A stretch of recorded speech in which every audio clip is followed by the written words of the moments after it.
हम्म। चलिए आज की क्लास शुरू करते हैं। जैसा कि हमने बोला था आप लोगों से कि जल्दी ही हम क्लास शुरू करने वाले हैं, तो आज ही मेरा पहला लेसन शुरू हो रहा है। आज हम पढ़ा रहे हैं प्रकाश वाला चैप्टर। प्रकाश वाले चैप्टर में कुछ चीज़ें हमने पहले भी पढ़ाई थी। उसमें जो सबसे इम्पॉर्टेंट है, पतले लेंस के सूत्र से शुरू करेंगे। इसमें पूरा चैप्टर हम नहीं पढ़ाएंगे, कुछ खास चीज़ें जो हैं उनको पढ़ाएंगे। तो पहले हम गोली पृष्ठ से अपवर्तन पढ़ाएंगे, इसके बाद पतले लेंस का सूत्र बताएंगे। ये दोनों चीज़ें बहुत इम्पॉर्टेंट हैं और अच्छी तरह से अगर समझ में आ गई तो एक क्वेश्चन लगभग पक्का हो जाएगा इससे, ठीक है ना। तो पहले हम अवतल अपवर्तक पृष्ठ से अपवर्तन की क्रिया समझेंगे और अपवर्तन सूत्र निकालेंगे। इसके बाद उत्तल अपवर्तक पृष्ठ पढ़ेंगे, उसमें भी अपवर्तन सूत्र निकालेंगे। इसके बाद फिर पतले लेंस का सूत्र बताएंगे, ठीक है ना। तो चलिए सबसे पहले अपवर्तक पृष्ठ से अपवर्तन देखते हैं। ये आपका अवतल अपवर्तक पृष्ठ है। जैसा आप देख रहे हैं, इसका जो अपवर्तक पृष्ठ है वो अवतल है। ये बीच में इसका ध्रुव होगा जिसको हम P से डिनोट करते हैं, और इसका यहाँ कहीं वक्रता केंद्र होगा। वक्रता केंद्र और ध्रुव को मिलाने वाली जो रेखा होती है उसको हम मुख्य अक्ष कहते हैं, जैसे आप दर्पण में भी पढ़ चुके हैं। इसमें हम मान लेते हैं कि एक बिंदु वस्तु O है। अब देखते हैं कि O का प्रतिबिंब कहाँ पर बनेगा। तो इसके लिए हम O से चलने वाली एक प्रकाश की किरण लेते हैं जो इस अपवर्तक पृष्ठ के A बिंदु पर मिलती है। अब देखिए यहाँ से ये किरण विरल से सघन में जा रही है, तो जैसा कि अपवर्तन का नियम है, विरल से सघन में जाती है तो अविलंब की ओर झुक जाती है। अब इसमें अविलंब कहाँ होगा, तो अविलंब के लिए हमेशा ध्यान में रखें कि वक्रता केंद्र से जाती हुई जो रेखा होती है वही अविलंब होती है। इसको हम आगे बढ़ा सकते हैं इस तरह से। ये आपका अविलंब हो गया, ये आपतन बिंदु है। ये जब किरण आगे निकलेगी तो थोड़ा सा ये अविलंब की ओर झुक जाएगी। अब ये आगे जाएगी तो ये मुख्य अक्ष से तो कहीं मिलेगी नहीं, तो इसको हम क्या करेंगे, पीछे की तरफ बढ़ाएंगे तो ये मुख्य अक्ष से कहीं मिलती हुई प्रतीत होगी। इस तरह से मान लीजिए यहाँ पर मिल रही है। जहाँ पर ये मुख्य अक्ष से मिलती हुई प्रतीत होगी वहाँ पर एक प्रतिबिंब बनेगा O बिंदु का। मान लेते हैं I बन रहा है, ये आभासी प्रतिबिंब होगा, ठीक है ना। अब आपतन कोण और अपवर्तन कोण की स्थिति देख लेते हैं। ये जो पूरा कोण है, आपतित किरण और अभिलंब के बीच का जो पूरा कोण है वो कहलाता है आपतन कोण। इसको हम I से डिनोट करते हैं, ठीक है ना। और अपवर्तित किरण और अभिलंब, ये अभिलंब ही है ये, तो अभिलंब और अपवर्तित किरण यानी ये जो कोण होगा ये R होगा, ये R हो गया। अब यहाँ पर थोड़ा सा रेखागणित का नियम हम देखते हैं। जैसे ये R है तो ये जो कोण होगा, ये जो छोटा वाला दिख रहा है, ये चूँकि ये हमने अपवर्तित किरण को ये पीछे बढ़ाया है, ये सम्मुख कोण होगा, ये भी R होगा। दिख रहा है ये जो है ये R होगा। यहाँ लिख देते हैं, ये R है तो उसके सामने का कोण ये भी R होगा, ये ध्यान रहे। ये पूरा I होगा, ठीक है ना, क्योंकि पूरा जो सूत्र निकालने का जो दारोमदार है वो I R पर डिपेंड है ना। तो I और R को अच्छी तरह से समझना ज़रूरी है। अब यहाँ पर क्या करते हैं, ये O पर जो एक कोण बनेगा, मान लेते हैं अल्फ़ा बन रहा है, आई पर जो कोण बनेगा मुख्य अक्ष के साथ मान लेते हैं बीटा है, और सी पर जो कोण बनेगा उसको मान लेते हैं गामा है। ठीक है। जैसे हम जानते हैं कि ध्रुव से सभी दूरियां नापते हैं, तो ध्रुव से जो वस्तु की दूरी होगी ये यहाँ तक, ये हमारा ध्रुव है, ये दूरी u कहलाएगी, और ये आपतित किरण के विपरीत है इसलिए ये माइनस में होगी। इसी तरह से ये प्रतिबिंब की दूरी यानी pi जो होगी, यहाँ से हम इसको दिखा सकते हैं, ये भी होगी और ये भी ऋणात्मक होगी, ये ध्रुव तक की दूरी। और ये वक्रता केंद्र है, वक्रता केंद्र यानी PC, यहाँ से ये जो दूरी होगी ये r होगी, ये भी ऋणात्मक होगी। तो ये तीनों दूरियों को हम इस तरह से इंडिकेट कर देते हैं। ठीक है। अब देखिए इसमें त्रिभुज के नियम का हम प्रयोग करते हैं। यहाँ पर पहले तो अपवर्तन की क्रिया हम देखते हैं, विरल से सघन में अपवर्तन हो रहा है। ये इधर का जो माध्यम है वो या तो कांच का हो सकता है या जल का हो सकता है, किसी का भी हो सकता है। तो विरल से सघन में अपवर्तन की क्रिया हो रही है। तो यदि हम इस माध्यम का अपवर्तनांक लिखना चाहें तो अपवर्तनांक जो स्नेल का नियम है साइन आई बटे साइन आर, ये बराबर होता है म्यू के। ये हम डायरेक्ट लिख सकते हैं म्यू। ये निरपेक्ष अपवर्तनांक होगा क्योंकि वायु से उस माध्यम में अपवर्तन की क्रिया हो रही है, इसलिए हम इसको निरपेक्ष अपवर्तनांक मान लेंगे म्यू। अब यहाँ पर हम एक कॉन्सेप्ट लेते हैं, आई और आर ये कोण सूक्ष्म कोण हैं, छोटे कोण हैं। तो ऐसी स्थिति में जब थीटा का मान कम होता है तो साइन थीटा थीटा के ही बराबर हो जाता है। ये कॉन्सेप्ट हम यहाँ पर लेंगे। तो साइन आई की जगह हम सिर्फ आई लिख देंगे और साइन आर की जगह सिर्फ आर लिख देंगे। तो आई बटे आर बराबर म्यू हो जाएगा, आई बराबर म्यू इंटू आर। ये पहला रिलेशन बन गया। ठीक है।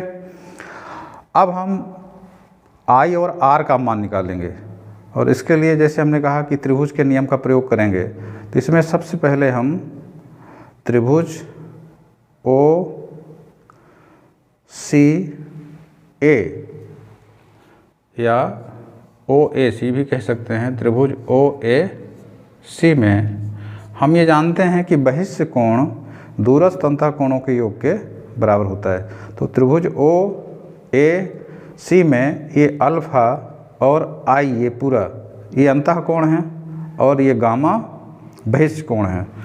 यानी अल्फा और आई का जो योग होगा वो किसके बराबर होगा? गामा के। तो यहाँ पर आई का मान निकल आएगा गामा माइनस अल्फा। तो ये एक रिलेशन बन गया।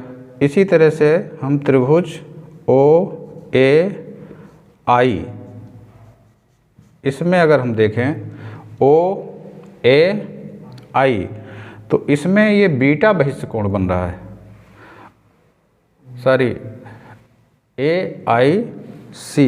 यहाँ पे हमको क्या लेना है? ए आई सी, त्रिभुज ए आई सी लेना है। तो इसमें ये आर, ये देखिए छोटा कोण जो बन रहा है आर, और ये बीटा, इन दोनों का योग करेंगे तो गामा के बराबर होगा। यानी beta plus R equal to gamma. तो आर बराबर हो जाएगा गामा माइनस, आर बराबर हो जाएगा गामा माइनस बीटा। ये एक रिलेशन बन गया।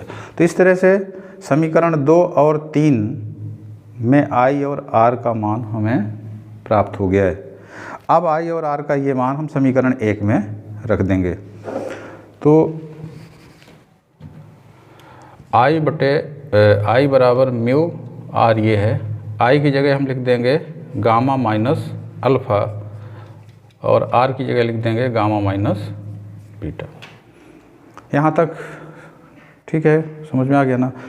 अब हम क्या करते हैं यहाँ कि अल्फ़ा बीटा गामा का मान हम रखते हैं। आप लोगों ने वृत्त में पढ़ा होगा, चाप, त्रिज्या और कोण में एक संबंध होता है, कोण बराबर होता है चाप बटे त्रिज्या। तो यहाँ पर हम देख रहे हैं कि AP चाप के द्वारा ही C पर गामा कोण बन रहा है, AP के द्वारा ही I पर बीटा कोण बन रहा है, AP के द्वारा ही O पर अल्फ़ा कोण बन रहा है। तो यहाँ पर अगर हम अल्फ़ा का मान निकालेंगे तो अल्फ़ा बराबर होगा AP बटे PO, AP बटे PO। यहाँ हम मान भी लिख देते हैं तो ज़्यादा अच्छा रहेगा। PO जो है माइनस U हो जाएगा। बीटा का मान क्या होगा? AP बटे PI, AP बटे PI। ये त्रिज्या यहाँ हम PI लेंगे बीटा के लिए, तो AP बटे PI यानी AP बटे माइनस V। और जब गामा का मान निकालेंगे तो AP बटे PC यानी AP बटे minus R।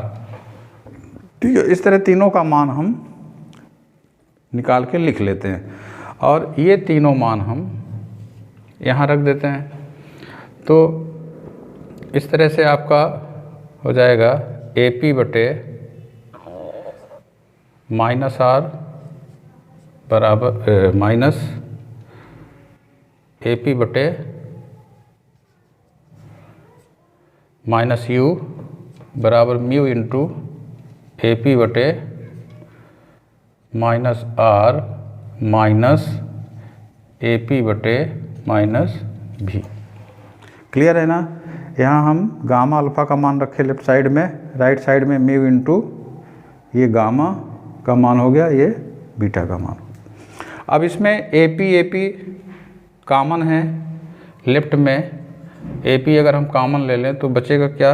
Minus 1/r plus हो जाएगा ये 1/u और राइट साइड में म्यू इंटू, यहाँ भी हम AP कॉमन ले लेंगे, यहाँ भी हम AP कॉमन ले लेंगे तो क्या बचेगा? माइनस 1/r और plus 1/v, minus 1/r plus 1/v।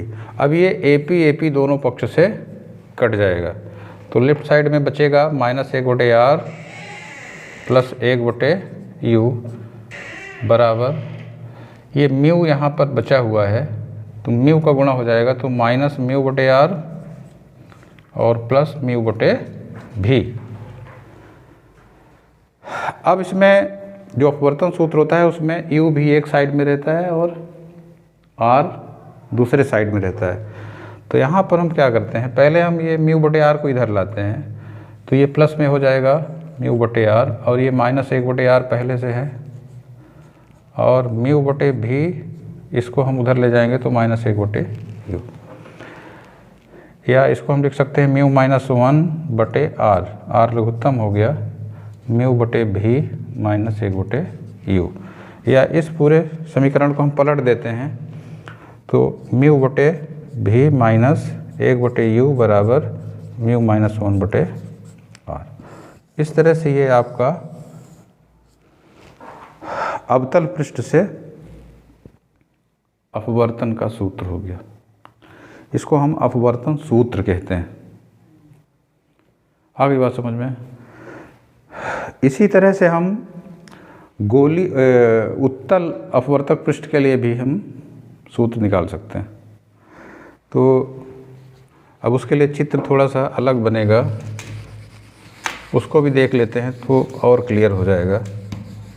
थोड़ा सा चित्र में फ़र्क होता है, बाकी जो ड्राइवेशन है वो दोनों का सेम है।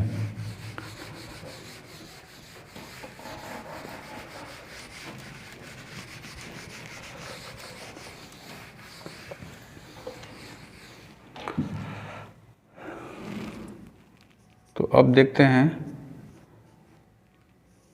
उत्तल अपवर्तक पृष्ठ से अपवर्तन। अगर परीक्षा में अपवर्तन सूत्र सिद्ध करने के लिए आता है तो एक ही तल के लिए आएगा, दोनों नहीं आएगा, चाहे अवतल अपवर्तक पृष्ठ के लिए आए चाहे उत्तल के लिए आए। उत्तल पृष्ठ इस तरह से होता है जैसे आपका उत्तल दर्पण का पृष्ठ होता है, उस तरह से। यहाँ पर इस तरफ आपका दूसरा माध्यम है, सघन माध्यम है, और इस तरफ वायु का माध्यम है। इसके ठीक मध्य में आपका ध्रुव होगा, इसका जो वक्रता केंद्र होगा इधर कहीं होगा। तो ध्रुव और वक्रता केंद्र को मिलाने वाली जो रेखा होती है उसको हम मुख्य अक्ष कहते हैं। इस तरह से इसको बना देते हैं। ये आपका वक्रता केंद्र हो गया। अब इसमें हम बिंदु वस्तु इधर कहीं लेंगे, क्योंकि अपवर्तक पृष्ठ के सामने ही हमें बिंदु वस्तु लेना है। तो O पर हम बिंदु वस्तु ले लिए और यहाँ से एक हम किरण आपतित किए। मान लीजिए A बिंदु पर ये किरण आपतित हुई। अब नियम ये कहता है कि विरल से सघन में जब अपवर्तन की क्रिया होती है तो किरण अभिलंब की ओर झुकती है। अब अभिलंब यहाँ पर क्या होगा, हमने बताया कि आपतन बिंदु और वक्रता केंद्र को मिला दीजिए, दोनों तरफ इसको बढ़ा दीजिए। ये आपका अभिलंब है। अभिलंब खींचने के लिए परेशान होने की ज़रूरत नहीं है। आपतन बिंदु को वक्रता केंद्र से मिला दीजिए, यही अभिलंब है। अब ये आपतित किरण है, आपतित किरण को अभिलंब की ओर झुकाना है, तो ये थोड़ा सा इस टाइप से झुकेगी। ये जब ये अभिलंब की ओर झुकेगी इसका मतलब ये मुख्य अक्ष की तरफ जा रही है, तो ये आगे जाके कहीं ना कहीं मुख्य अक्ष से मिलेगी। तो मान लेते हैं कि I पर मुख्य अक्ष से मिल रही है। तो इस तरह से O का प्रतिबिंब I पर बन जाएगा। इसमें प्रतिबिंब वास्तविक बन रहा है क्योंकि किरण वास्तव में मुख्य अक्ष से मिल रही है। अब आपतन कोण और अपवर्तन कोण की स्थिति देख लेते हैं। ये आपतित किरण है और ये अभिलंब है, तो ये आपका आपतन कोण होगा। आ रही बात समझ में? ये आपका भाई आपतित किरण है और ये अभिलंब है। ये आप इसको थोड़ा सा और बढ़ा दीजिए, ये आपतित किरण की दिशा है, ये भी जो है I होगा, ये पूरा I होगा। और अपवर्तित किरण और अभिलंब के बीच का ये जो कोण होगा ये R होगा। समझ में आ गई बात ना? ये सम्मुख कोण है, ये भी I होगा क्योंकि ये सीधा गई और ये अभिलंब है, ये सीधा। तो जब दो रेखाएं एक दूसरे को काटती हैं तो सम्मुख कोण बराबर होते हैं। तो उस नियम से ये भी I होगा और ये पूरा I होगा। और R ये जो छोटा दिख रहा है ये R इतना होगा। I और R की स्थिति बिल्कुल स्पष्ट समझ में आनी चाहिए, नहीं तो आगे की प्रक्रिया समझ में नहीं आएगी। अब यहाँ पर O पर जो कोण बनता है, जहाँ पर बिंदु वस्तु है वहाँ पर हम अल्फा मान लेते हैं, और जहाँ प्रतिबिंब बिंदु है वहाँ पर जो कोण बनता है उसको हम बीटा मान लेते हैं, और जहाँ पर अभिलंब है या वक्रता केंद्र है वहाँ पर जो कोण बनता है उसको हम गामा मान लेते हैं। अब इसमें भी देखिए स्टार्टिंग उसी तरह से करेंगे। हम इस माध्यम का जो निरपेक्ष अपवर्तनांक है, हम क्या मान रखा है हमने, म्यू, इसको हम म्यू ले लेते हैं।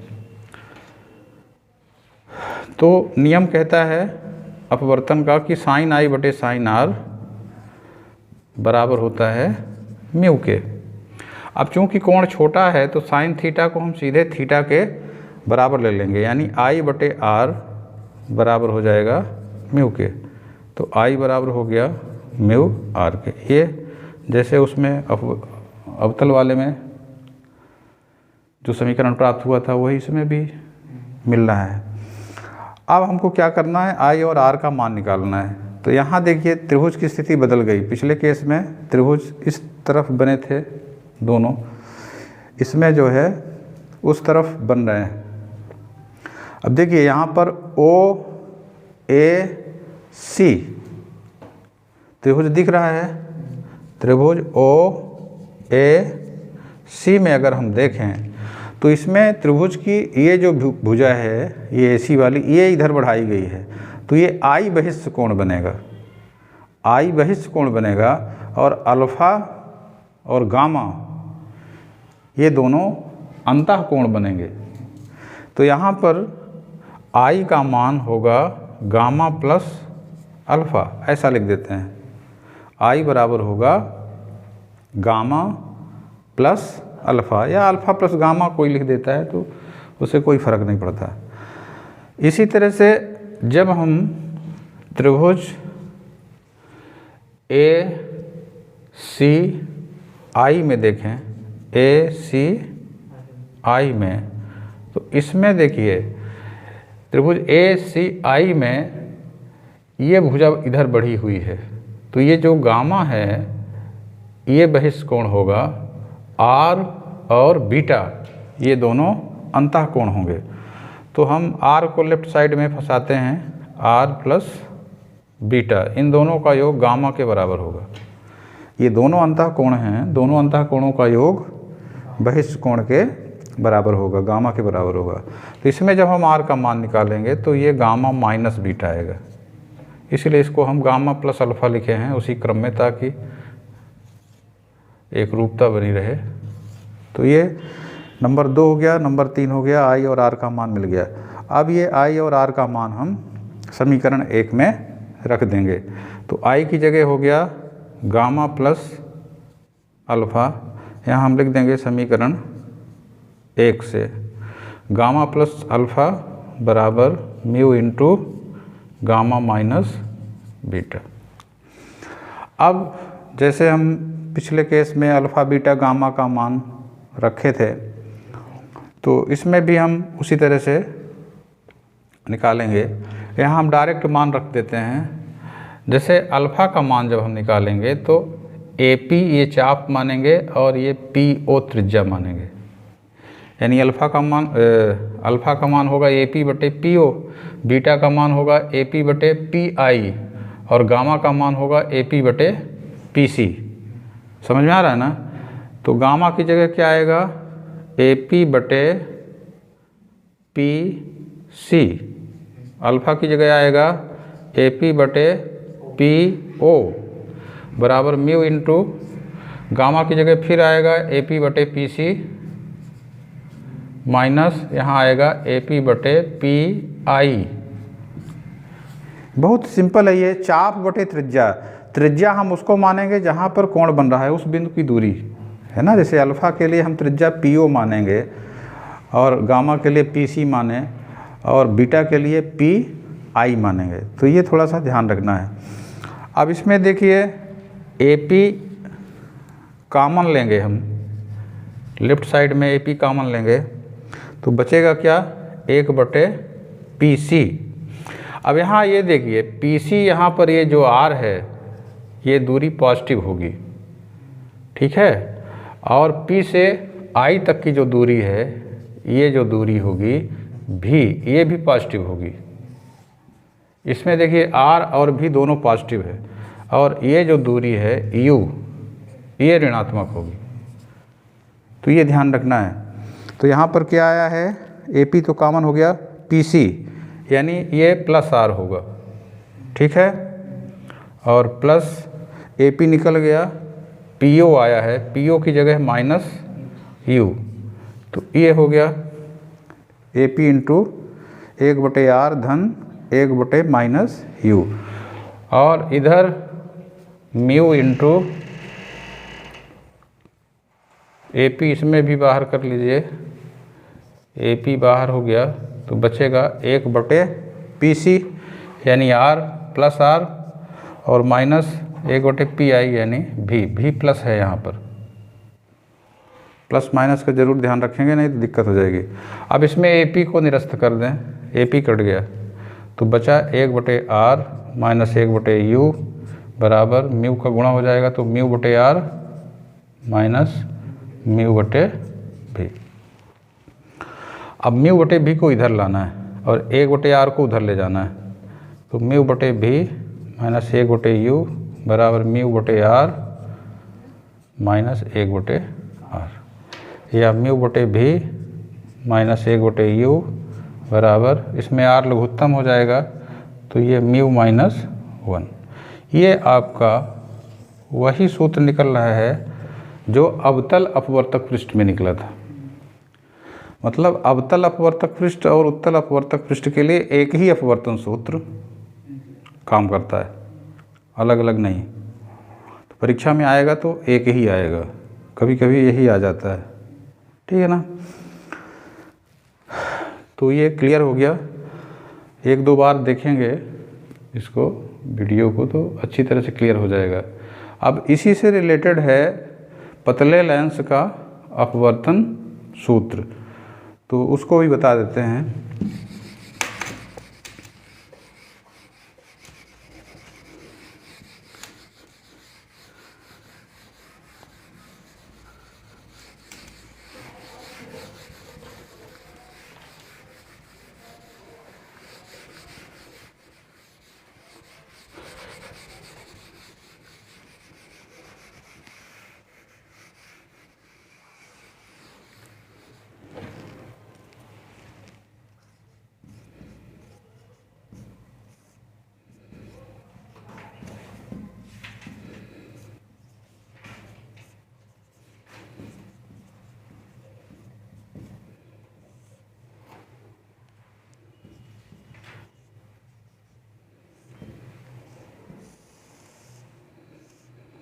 पतले लेंस का अपवर्तन सूत्र परीक्षा के हिसाब से ये बहुत इम्पॉर्टेंट है, ये कई बार आ चुका है परीक्षा में। आप लोग लेंस के बारे में पहले भी पढ़ चुके हैं, थोड़ा बहुत जानते हैं। लेंस मुख्यतः दो प्रकार के होते हैं, उत्तल लेंस और अवतल लेंस। उत्तल लेंस, यहाँ उत्तल लेंस का मतलब दोनों इसके जो पृष्ठ हैं वो उत्तल हैं, इसको उभय उत्तल लेंस भी कहते हैं। और जब इसके दोनों पृष्ठ अवतल होते हैं तो इसको हम अवतल लेंस कहते हैं। तो मुख्य रूप से आपके कोर्स में यही दो लेंस हैं, ठीक है ना।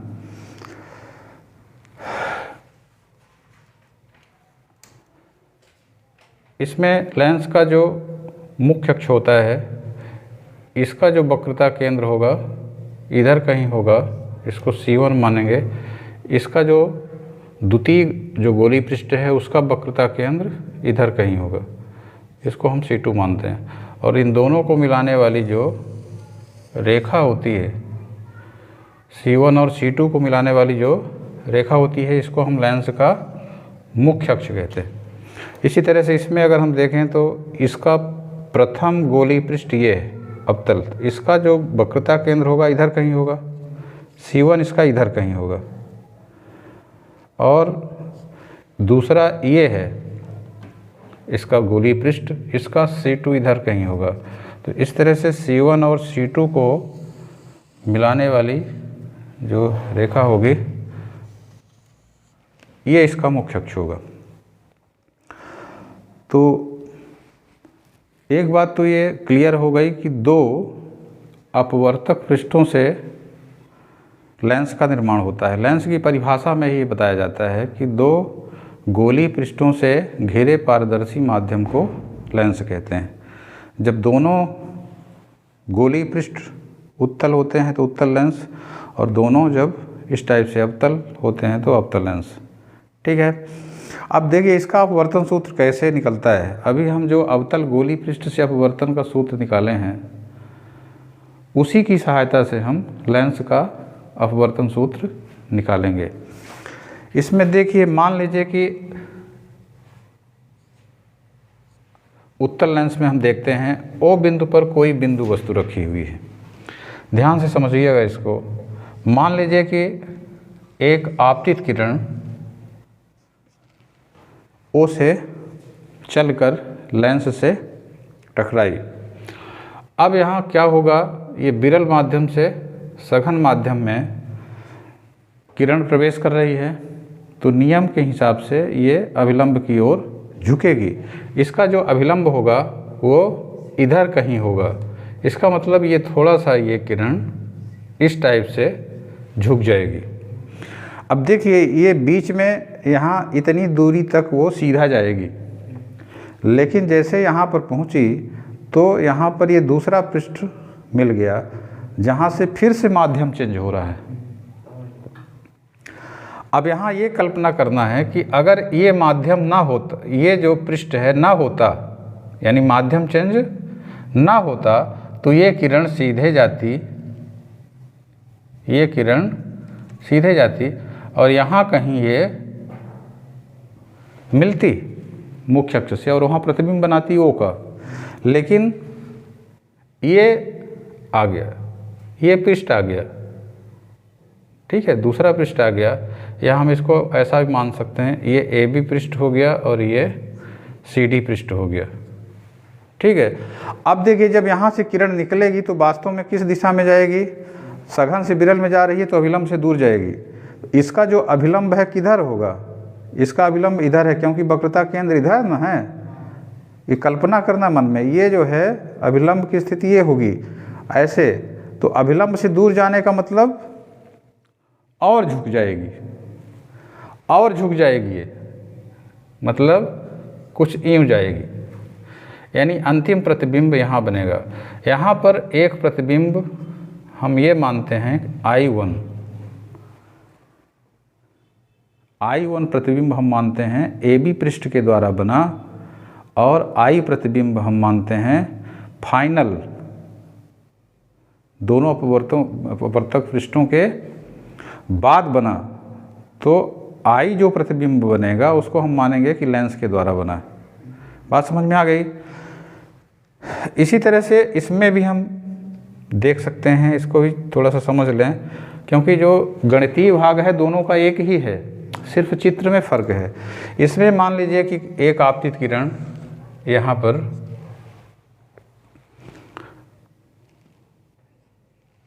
ठीक है, पटरी से आप लोग बनाएंगे तो बढ़िया सीधी रेखा बनेगी। ये मान लीजिए कोई किरण यहाँ पर आ रही, अब यहाँ विरल से सघन में जा रही है तो ये अभिलंब की ओर झुकेगी ना, तो इसका जो अभिलंब है वो कहाँ है, ये ना है इसका अभिलंब ऐसा, तो अभिलंब की ओर झुकने का मतलब ये थोड़ा सा ऐसे हो जाएगी ये किरण। बात समझ में आई। ये थोड़ा सा ये किरण जो है इसको थोड़ा और बढ़ा देते हैं, मान लीजिए यहाँ तक ही, ये थोड़ा सा ऐसे झुकेगी बाहर की तरफ। अब यहाँ पर अगर ये पृष्ठ ना होता, दूसरा ये CD पृष्ठ अगर ना होता, सिर्फ AB पृष्ठ होता, तो ये किरण ऐसे चली जाती है सीधे, ठीक है। अब ये आगे जाएगी तो कहीं मुख्य अक्ष से नहीं मिलेगी, तो हम ये मानेंगे, इसको पीछे की तरफ बढ़ाएंगे तो ये प्रतिबिंब I1 ये माना जाएगा। अभी ये अंतिम प्रतिबिंब नहीं है, ये अंतिम प्रतिबिंब नहीं है, AB के द्वारा बना हुआ प्रतिबिंब है। अब यहाँ किरण जब जाएगी तो थोड़ा सा ये और झुक जाएगी, और झुकेगी, तो इसको जब हम पीछे की तरफ बढ़ाएंगे तो ये प्रतिबिंब, अंतिम प्रतिबिंब इसका यहाँ कहीं बनेगा I।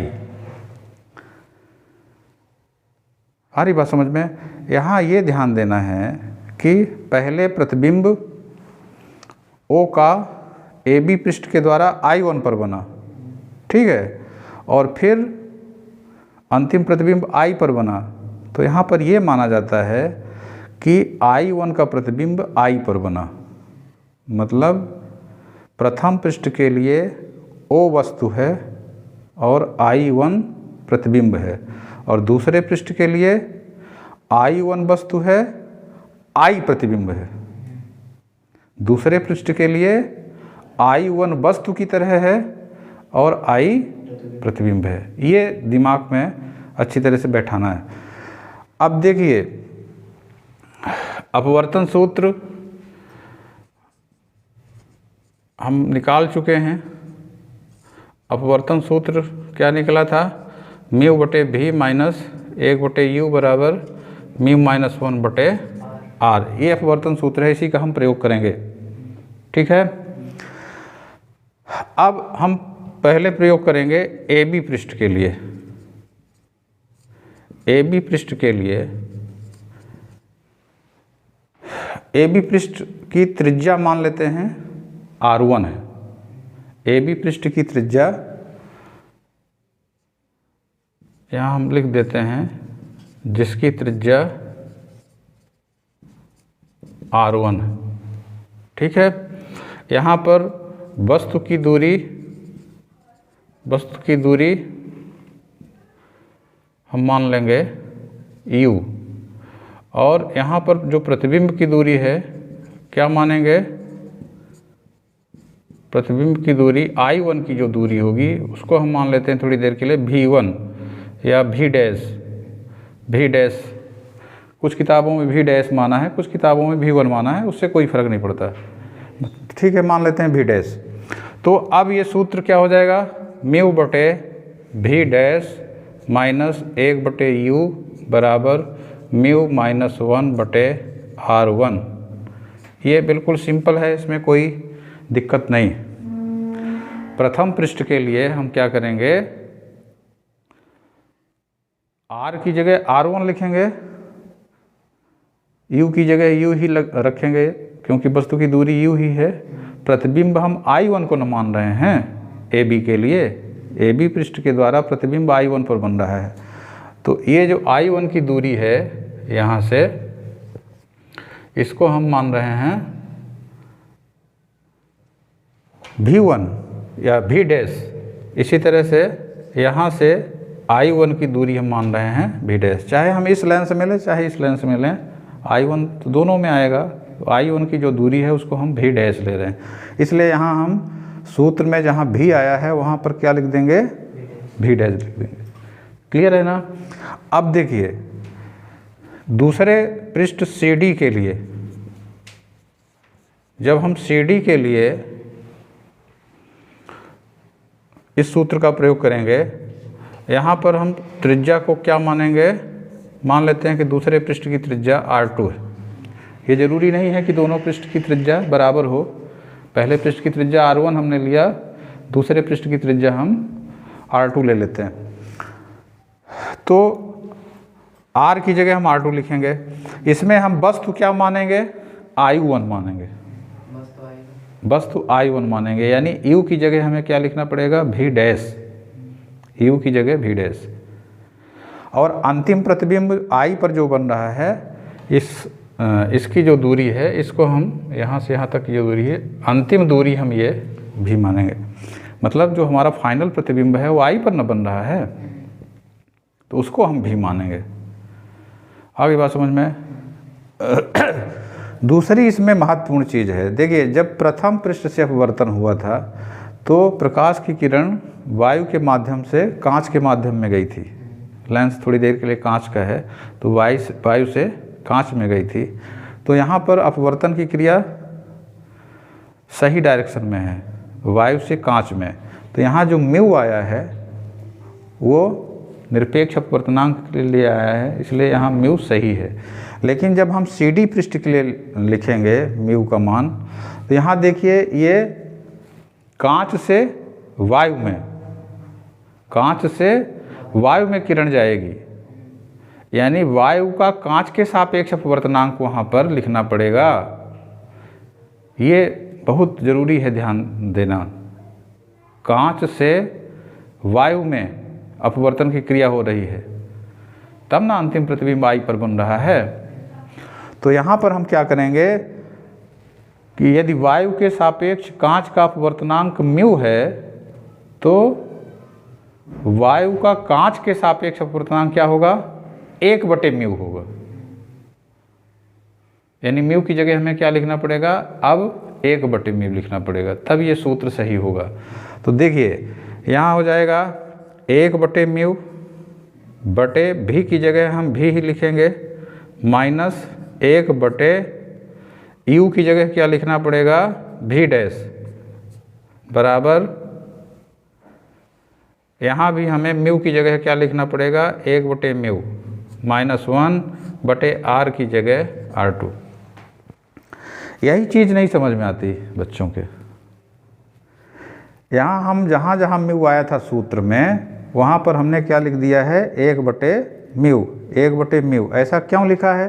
क्योंकि जब हम यहाँ से वायु से कांच में गए थे तो म्यू लिया था, तो जब हम कांच से वायु में जाएंगे तो 1/म्यू लेंगे, नहीं तो गलत ना हो जाएगा। और दूसरी चीज़, यहाँ पर अंतिम प्रतिबिंब y पर बन रहा है तो वो प्रतिबिंब की दूरी v तो लेना पड़ेगा। और जहाँ u है, ये u की जगह हमने v' क्यों लिया? क्योंकि इस दूसरे पृष्ठ के लिए हम I1 को वस्तु मान रहे हैं, I1 को हम वस्तु मान रहे हैं, ठीक है। तो जो I1 की दूरी है उसको हमने v' माना है, ठीक है, इसलिए हमने u की जगह v' लिख दिया। यहाँ तक क्लियर है? अब हम, ये समीकरण थोड़ा सा जटिल दिख रहा है, इसको सरल करने के लिए इसमें एक तरीका अपनाते हैं। इसमें हम क्या करते हैं, म्यू का दोनों पक्ष में गुणा कर देते हैं, म्यू का दोनों पक्षों में गुणा कर देते हैं। तो जब म्यू का गुणा करेंगे, ध्यान देना, ये म्यू का गुणा करेंगे अंश अंश में गुणा हो जाएगा। यहाँ जब म्यू का गुणा होगा, यहाँ जब म्यू का गुणा होगा तो म्यू म्यू कट न जाएगा, तो क्या बचेगा? 1/v। सिंपल है, ये सिंपल क्रिया, ये समझ में आ रही है। यहाँ जब म्यू का गुणा होगा तो वहाँ कुछ है ही नहीं है, तो ये μ/v' हो जाएगा, है μ/v'। यहाँ जब म्यू का गुणा होगा तो 1 आ जाएगा, यहाँ है कि नहीं, और माइनस इसमें भी गुणा ना होगा तो ये μ/r, ठीक है। अब यहाँ पर ये थोड़ा सा क्रम बदल गया है, 1 माइनस म्यू आ गया है, तो इसको हम क्या करते हैं, एक बार फिर से इसको सही करते हैं। 1/v minus 1/v' equal to, इसमें माइनस कॉमन ले लेते हैं। जब माइनस कॉमन ले लेंगे तो इसका क्रम बदल जाएगा ना, ये 1 माइनस हो जाएगा और म्यू प्लस हो जाएगा, यानी इसको हम लिख सकते हैं μ-1/r2। ये आपका दूसरा समीकरण बन गया, ठीक है। माइनस कॉमन ले लेने से ये हो जाएगा μ-1/r2, जैसे इसमें है पहले वाले समीकरण में μ-1/r1, उस तरह से हो गया। आप क्या करते हैं, समीकरण 1 और 2 को जोड़ देते हैं। समीकरण 1 धन 2, समीकरण 1 धन 2, लेफ्ट और लेफ्ट जोड़ देते हैं, राइट और राइट जोड़ देते हैं। तो जब लेफ्ट और लेफ्ट को जोड़ेंगे, ध्यान से देखना, यहाँ पर ये म्यू आया है ना, ये 1/v माइनस μ/v'। ध्यान से देखना, जब हम जोड़ेंगे लेफ्ट और लेफ्ट को तो इसमें μ/v' और ये μ/v' दोनों कट जाएंगे, नहीं कटेंगे, ये प्लस है ये माइनस है तो कट जाएगा, तो बचेगा क्या लेफ्ट में, 1/v ये प्लस में बचेगा और माइनस 1/u। बात समझ में आ रही है ना? ये जो है μ/v' है, इसमें भी μ/v' है लेकिन प्लस में है, इसमें μ/v' माइनस में है, जब जोड़ेंगे तो दोनों कट जाएंगे, बचेगा 1/v और माइनस 1/u। तो लेफ्ट साइड में बचेगा 1/v माइनस 1/u बराबर। अब राइट में देखते हैं, μ-1/r1 और यहाँ माइनस μ-1/r2। तो इसको कैसे लिखेंगे, देखिए μ-1 तो दोनों में आया है, μ-1 अगर कॉमन ले लें तो पहले में 1/r1 ये प्लस है और दूसरे में माइनस 1/r2। μ-1 दोनों में है, देखिए ये अंश में है ना μ-1, इसमें भी ये μ-1 है ये, तो μ-1 कॉमन ले लिए तो बचा क्या, इसमें 1/r1 बचा और इसमें माइनस के साथ 1/r2 बचेगा, तो μ-1 इंटू 1/r1 माइनस 1/r2। इसको मान लेते हैं समीकरण 3। अब ये एक कच्चा सूत्र निकला है, इसमें u भी तो आ गया है लेकिन फोकस दूरी अभी इसमें नहीं आई है। तो फोकस दूरी से जब तक संबंध नहीं बनाते तब तक लेंस का सूत्र नहीं निकलेगा। तो थोड़ी सी क्रिया इसमें और बाकी है। इसके आगे जब हम बढ़ेंगे, फोकस किसे कहते हैं ये अच्छी तरह से समझ में आना चाहिए, तब आगे की क्रिया समझ में आएगी। फोकस किसे कहते हैं? लेंस में दो फोकस होते हैं। लेंस में दो फोकस होते हैं। पहला फोकस मुख्य अक्ष के जिस बिंदु से चलने वाली प्रकाश की किरण अपवर्तन के बाद मुख्य अक्ष के समानांतर हो जाती है, उसको हम प्रथम मुख्य फोकस कहते हैं। ठीक है। और दूसरा मुख्य फोकस क्या होता है? मुख्य अक्ष के समानांतर आने वाली किरणें अपवर्तन के बाद मुख्य अक्ष के जिस बिंदु पर मिलती हैं या मिलती हुई प्रतीत होती हैं, उसको हम द्वितीय मुख्य फोकस कहते हैं। और प्रचलन में द्वितीय मुख्य फोकस को ही लेंस का असली फोकस माना जाता है। ये हमेशा दिमाग में रखना कि असली फोकस जिसका उपयोग हम करते हैं वो द्वितीय फोकस ही होता है। यानी समानांतर किरणें अपवर्तन के बाद जिस बिंदु पर मिलेंगी। ठीक है। अब यहाँ देखिए, किरणें समानांतर जब आएंगी, किरणें समानांतर आएंगी तो कहाँ से आएंगी? कहाँ से आने वाली किरणों को हम समानांतर मानते हैं? अनंत से आने वाली किरणों को। जो किरणें अनंत से आती हैं उनको हम समानांतर मानते हैं। ठीक है। इसका मतलब ये हुआ कि जब हम U का मान इन्फिनिटी रखेंगे, अनंत से आ रही हैं किरणें, मतलब U का मान हम क्या लेंगे? अनंत। तो वो किरणें कहाँ मिलेंगी? फोकस पर। फोकस पर मिलेंगी तो प्रकाश केंद्र से जो प्रतिबिंब की दूरी होगी वो F के बराबर हो जाएगी। यानी V का मान F के बराबर होगा। ये बिल्कुल लॉजिक चीज़ है, इसको ध्यान से सोचना पड़ेगा।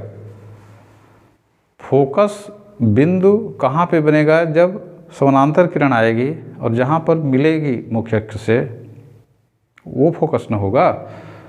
तो समानांतर आने वाली किरणों को माना जाता है अनंत से आ रही। तो U का मान हम अनंत लेंगे, U का मान अनंत लेंगे, तब V का मान F होगा। इसी चीज़ को हम इस समीकरण 3 में रखेंगे। तो V की जगह हमको F रखना पड़ेगा, U की जगह हमें इन्फिनिटी रखना पड़ेगा, बराबर mu minus 1 into 1/R1 minus 1/R2। अब देखिए 1/इन्फिनिटी का मान 0 हो जाता है। 1/इन्फिनिटी 0 होगा ना, इन्फिनिटी को किसी भी संख्या में भाग देते हैं तो उसका मान 0 होता है। तो ये 0 हो गया। तो बचा क्या? 1/F बराबर mu minus 1 into 1/R1 minus 1/R2। ये F का सूत्र हो गया। ये जो है फोकस दूरी का सूत्र हुआ। इसको हम समीकरण नंबर 4 मान सकते हैं। आप समीकरण 3 और 4 को ध्यान से देखें। समीकरण 3 और 4 में राइट साइड में एक ही चीज़ है। इसके भी राइट साइड में mu minus 1 into 1/R1 minus 1/R2 है। इसके राइट साइड में भी mu minus 1 into 1/R1 minus 1/R2 है। तो जब राइट हैंड साइड दोनों के बराबर हैं तो लेफ्ट हैंड साइड बराबर होंगे। तो यहाँ पर सिर्फ इतना लिख देना है, 3 और 4 से 1/F इसका लेफ्ट साइड और उसका 1/V माइनस 1/U। यही आपका लेंस सूत्र हो जाता है। यानी 1/F बराबर होगा 1/V माइनस 1/U। आ गई बात समझ में? तो इस तरह से अपवर्तन सूत्र की सहायता से हम पतले लेंस के लिए लेंस सूत्र निकाल सकते हैं। अगर परीक्षा में आता है तो इतना करना पड़ेगा। इसमें देख रहे हैं कि दोनों लेंस को हमने एक साथ समेट लिया है। इसमें अलग अलग नहीं करना है कि हमें उत्तल लेंस के लिए अलग सिद्ध करना पड़े और अवतल लेंस के लिए अलग सिद्ध करना पड़े। इसमें चित्र में ज़रूर फ़र्क है, लेकिन सिद्धांत दोनों का एक ही है। ओ पर हमें वस्तु लेना है, इसमें पहला प्रतिबिंब AB के द्वारा I1 पर बनेगा और दूसरा प्रतिबिंब फिर I1 का I पर बनेगा, ये इसमें मानते हैं। इसी तरह इसमें भी O वस्तु है, इसका पहला प्रतिबिंब पहले I1 पर बनेगा, फिर अंतिम प्रतिबिंब I पर बनेगा। ठीक है ना। तो दूसरे पृष्ठ के लिए हम I1 को वस्तु की तरह इस्तेमाल करते हैं। इसको थोड़ा सा मनन चिंतन करेंगे और जब एक दो बार अभ्यास करेंगे रफ में लिख करके तो बहुत सरल लगने लगेगा। कठिन है नहीं, बस थोड़ा सा एक दो जगह इसको ध्यान में रखना है। तो आज बस इतना ही करते हैं, फिर इसमें कुछ और चीज़ें हैं डिस्कशन की, तो उसको फिर बाद में करेंगे। ठीक है ना। ठीक।